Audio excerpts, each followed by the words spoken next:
My name is James Parker, and I'm moving to Sendai, Japan. Sendai is just north of Tokyo on the East Coast.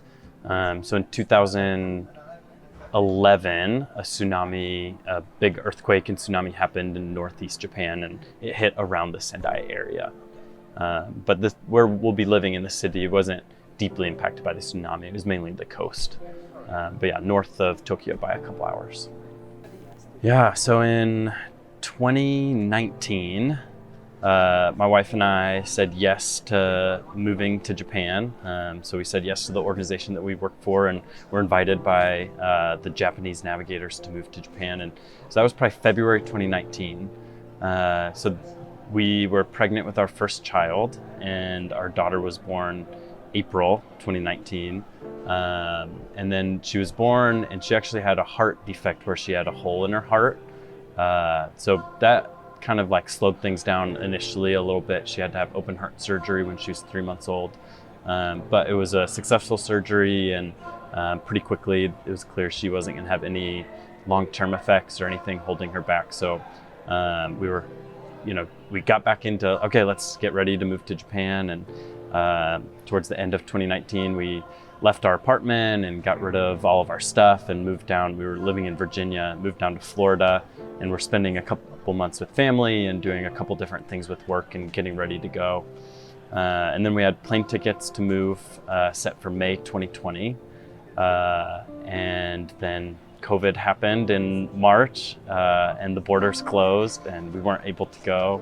And yeah, it's February 2022 right now, so pretty much the borders have been closed for 2 years, and we had a year before that we were preparing to go. So it's been 3 years that we've been waiting and preparing to go to Japan.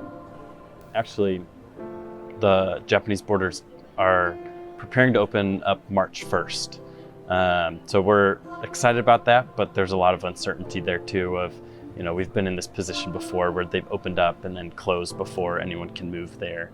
I mean, even, with COVID, it's like been 2 years, but it's not gone away. And, in Florida, a lot of times it feels like life has returned back to normal. But in Japan, I think my job will be hard because of the continued effects of COVID. For example, the university there that we'll be working at, Tohoku University, they still aren't having in-person classes, and so a lot of our job is very relational and around people, and so there's still lots of hesitation and insecurity around being around people, more so in Japan than even in the US. So I think that'll make our job hard. Yeah, I definitely see that in that lots of countries have like a history of like colonization and stuff like that. Fortunately in Japan, there's less of a history of that, and there was a long period of time that Japan in their history refused to allow foreigners in their country. So Japan doesn't have the same history as maybe some countries in like South America or the Caribbean or in Africa.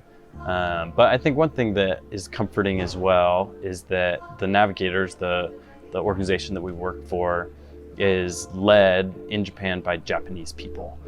So the national leaders of the navigators in Japan are Japanese, and they are inviting us to join them in Japan. In the city we're moving to, Sendai, the national leaders are actually in that country, and we'll be working alongside them.